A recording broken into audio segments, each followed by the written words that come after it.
ஈரோட்டில் புதிதாக அமைக்கப்பட்ட பகுதி கழக அலுவலகத்தினை முன்னாள் அமைச்சர் KV ராமலிங்கம் மற்றும் முன்னாள் சட்டமன்ற உறுப்பினர் KS தென்னரசு ஆகியோர் ரிப்பன் வெட்டி திறந்து வைத்தனர். அதிமுக ஈரோடு மாநகர் மாவட்ட மூலப்பாளையம் பகுதி கழகம் சார்பில் அதிமுக அலுவலக திறப்பு விழா நடைபெற்றது. இதைத் தொடர்ந்து முன்னாள் அமைச்சர் கழக கொடியை ஏற்றி வைத்து முதியோர் இல்லத்தில் அன்னதானம் வழங்கினார். இந்த நிகழ்ச்சியில் அதிமுக நிர்வாகிகள் ஏராளமானோர் கலந்து கொண்டனர். ராணிப்பேட்டை மாவட்டம் அரக்கோணம் அருகே சட்டமன்ற நிதியில் இருந்து நலத்திட்ட உதவிகளை அரக்கோணம் சட்டமன்ற உறுப்பினர் ரவி துவக்கி வைத்தார்.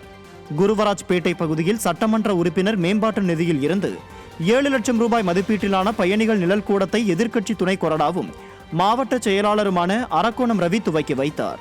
இதைத் தொடர்ந்து அதே பகுதியில் அமைக்கப்பட்டுள்ள கல்வெட்டை திறந்து வைத்தார். பின்னர் சோகனூர் பகுதியில் 6 லட்சம் ரூபாய் மதிப்பிலான சிமெண்ட் சாலையை திறந்து வைத்த நிகழ்ச்சியில் கழக நிர்வாகிகள் பலர் கலந்து கொண்டனர். திருவண்ணாமலை மாவட்டம் கலசப்பாக்கம் காரப்பட்டு பகுதியில் ஒன்றிய செயலாளர் வழக்கறிஞர் ரமேஷ் ஏற்பாட்டில் புரட்சித் தலைவியின் பிறந்தநாளையொட்டி நலத்திட்ட உதவிகள் வழங்கும் விழா நடைபெற்றது. இந்த நிகழ்ச்சியில் கலந்து கொண்ட தூய்மை பணியாளர்கள், பள்ளி மாணவ மாணவிகள், இல்லத்தரசிகள், மாற்றுத்திறனாளிகள் மற்றும் பொதுமக்கள் என 1076 பேருக்கு முன்னாள் அமைச்சரும் சட்டமன்ற எதிர்க்கட்சி துணை செயலாளருமான அக்ரி SS கிருஷ்ணமூர்த்தி வேஷ்டி சேலை உள்ளிட்ட நலத்திட்ட உதவிகளை வழங்கினார். இந்த நிகழ்ச்சியில் கழக நிர்வாகிகள் பலர் கலந்து கொண்டனர். கோவை தேக்கம்பட்டி ஊராட்சி தாசம்பாளையம் பகுதியில் 12 லட்சம் மதிப்பில் ஒன்றிய குழு உறுப்பினர் நாகராஜ் நிதியிலிருந்து காங்கிரீட் சாலை மற்றும் வடிகால் அமைக்கும் பணிகளுக்கு அதிமுக சட்டமன்ற உறுப்பினர் AK செல்வராஜ் பூமி பூஜை செய்து பணிகளை தொடங்கி வைத்தார். இதில் கழக நிர்வாகிகள் பலர் கலந்து கொண்டனர். பெரம்பலூர் அருகே மர்ம காய்ச்சலால் பாதிக்கப்பட்டு அரசு மருத்துவமனையில் சிகிச்சை பெற்று வரும் மக்களை மாவட்ட கழக செயலாளர் இளம்பைரா தமிழ்ச்செல்வன் நேரில் சந்தித்தார். களத்தூர் கிராமத்தைச் சேர்ந்த ராயப்பா நகர் பகுதியில் 50க்கும் மேற்பட்ட பொதுமக்கள் மர்ம காய்ச்சலால் பாதிக்கப்பட்டு அரசு மருத்துவமனைகளில் சிகிச்சை பெற்று வருகின்றனர். இதனையறிந்த மாவட்ட கழக செயலாளரும் முன்னாள் சட்டமன்ற உறுப்பினருமான இளம்பைரா தமிழ்ச்செல்வன் பெரம்பலூர் அரசு தலைமை மருத்துவமனையில் சிகிச்சை பெற்று வரும் பொதுமக்களை நேரில் சந்தித்து ஆறுதல் கூறினார். தர்மபுரி மாவட்டத்தில் கழிவுநீர் கால்வாய் மற்றும் ஆழ்துளை மோட்டார் சீரமைப்பு பணிக்கான பூமி பூஜையை அரூர் திமுக சட்டமன்ற உறுப்பினர் வே சம்பத்குமார் தொடங்கி வைத்தார். அரூர் சட்டமன்ற தொகுதிக்குட்பட்ட கடம்பரஹள்ளியில் 13,50,000 ரூபாய் மதிப்பீட்டில் கழிவுநீர் கால்வாய் மற்றும் பாளையத்தில் 9,60,000 ரூபாய் மதிப்பீட்டில் கழிவுநீர் கால்வாய் மற்றும் ஆழ்துளை கிணறு மோட்டார் சீரமைப்பிற்கான பணிகள் தொடங்கப்பட்டது. இதனை அரூர் சட்டமன்ற உறுப்பினர் வே சம்பத்குமார் பூமி பூஜையுடன் தொடங்கி வைத்தார். தென்காசி அருகே சட்டமன்ற உறுப்பினர் நிதியிலிருந்து கட்டி முடிக்கப்பட்ட கூடுதல் வகுப்பறைகளை அதிமுக சட்டமன்ற உறுப்பினர் திறந்து வைத்தார்.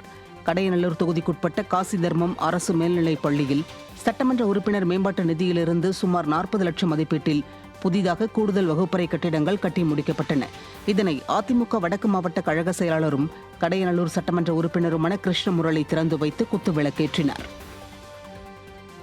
நெல்லை பாளையங்கோட்டையில் மாணவர்களிடையே போதை பழக்கத்தை ஒழிக்க கழக பொதுச் செயலாளர் எடப்பாடி K பழனிசாமி பேசிய அறிவுரை காணொலி விரைவெதிர் குறியீடு வாயிலாக துண்டு பிரசுரங்களாக அதிமுக தொழில்நுட்ப பிரிவு சார்பில் வழங்கப்பட்டது.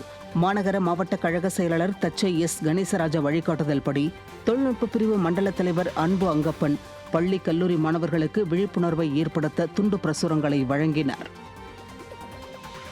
தூத்துக்குடி மாவட்டம் கோவில்பட்டி பாண்டவர் மங்கலம் பாலாஜி நகர் பகுதியில் 28 லட்சம் மதிப்பீட்டில் அமைக்கப்பட்ட பேவர் பிளாக் சாலை மற்றும் இலுப்பையூரணி சிந்தாமணி நகர் பகுதியில் கட்டப்பட்ட புதிய நியாய விலைக் கடையை முன்னாள் அமைச்சரும் கோவில்பட்டி சட்டமன்ற உறுப்பினருமான கடம்பூர் ராஜு ரிப்பன் வெட்டி மக்கள் பயன்பாட்டிற்கு திறந்து வைத்தார். தொடர்ந்து விஜயாபுரி கிராமத்தில் 14 லட்சம் மதிப்பில் பேவர் பிளாக் சாலை அமைக்கும் பணிகளுக்கு பூமி பூஜை செய்து அடிக்கல் நாட்டினர். இந்த நிகழ்ச்சிகளில் கழக நிர்வாகிகள் பலர் கலந்து கொண்டனர். புரட்சித் தலைவி அம்மா பிறந்தநாளை முன்னிட்டு சென்னை வியாசர்பாடியில் மாவட்ட கழக செயலாளர் RS ராஜேஷ் பொதுமக்களுக்கு பிரியாணி மற்றும் நலத்திட்ட உதவிகளை வழங்கினார். வியாசர்பாடி ஷர்மா நகர் பகுதியில் மாணவரணி மாவட்ட முன்னாள் தலைவர் தாமோதரன் ஏற்பாட்டில் வடசென்னை வடக்கு கிழக்கு மாவட்ட கழக செயலாளர் RS ராஜேஷ் புரட்சித் தலைவி அம்மாவின் திரு உருவ படத்திற்கு மலர்தூவி மரியாதை செலுத்தி 1200 பேருக்கு சிக்கன் பிரியாணியை வழங்கினார். அதைத் தொடர்ந்து பெரம்பூர் சத்தியமூர்த்தி நகர் மற்றும் முல்லை நகர் குடிசை மாற்று வாரிய அடுக்குமாடி குடியிருப்பு பகுதியில் 1000 குடும்பங்களுக்கு அரிசி, சர்க்கரை, பருப்பு உள்ளிட்ட மளிகைப் பொருட்கள் அடங்கிய பெட்டகங்களை நலத்திட்ட உதவிகளாக வழங்கினார். இந்த நிகழ்ச்சிகளில் கழக நிர்வாகிகள் பலர் கலந்து கொண்டனர். கடலூர் பரங்கிப்பேட்டை கொத்தட்டை ஊராட்சி கரிக்குப்பம் கிராமத்தில் புதிதாக கட்டப்பட்டுள்ள சமுதாய கூடம் கட்டிடத்தை அதிமுக சட்டமன்ற உறுப்பினர் KA பாண்டியன் பொதுமக்கள் பயன்பாட்டிற்கு ரிப்பன் வெட்டி திறந்து வைத்தார். இந்த நிகழ்ச்சியில் முன்னாள் அமைச்சர் செல்வி ராமஜெயம் உள்ளிட்ட கழக நிர்வாகிகள் பொதுமக்கள் பலர் கலந்து கொண்டனர். திருப்பூர் மேற்கு மாவட்ட அதிமுக சார்பில் மேற்கு மாவட்ட செயலாளரும் சட்டமன்ற உறுப்பினருமான உடுமலை K. ராதாகிருஷ்ணன் தலைமையில் தொழில்நுட்ப பிரிவு செயலாளர் கோகுல் ஏற்பாட்டில் தொழில்நுட்ப பிரிவினருக்கான பயிற்சி பட்டறை நடைபெற்றது. இதில் முன்னாள் அமைச்சரும் பல்லடம் சட்டமன்ற உறுப்பினருமான MSM ஆனந்தன் மற்றும் முன்னாள் சட்டமன்ற உறுப்பினர் கரைப்புதூர் நடராஜன் பரமசிவம் உள்ளிட்ட அதிமுக நிர்வாகிகள் ஏராளமானோர் பங்கேற்றனர். இதையடுத்து செய்தியாளர்களை சந்தித்த சட்டமன்ற உறுப்பினர் உடுமலை K. ராதாகிருஷ்ணன் புரட்சித் தலைவியின் வழியில் புரட்சித் தமிழர் எடப்பாடி K. பழனிசாமி பிற கட்சிகள் திரும்பி பார்க்கும் அளவிற்கு சிறப்பாக செயல்பட்டு வருகிறார் என்று தெரிவித்தார்.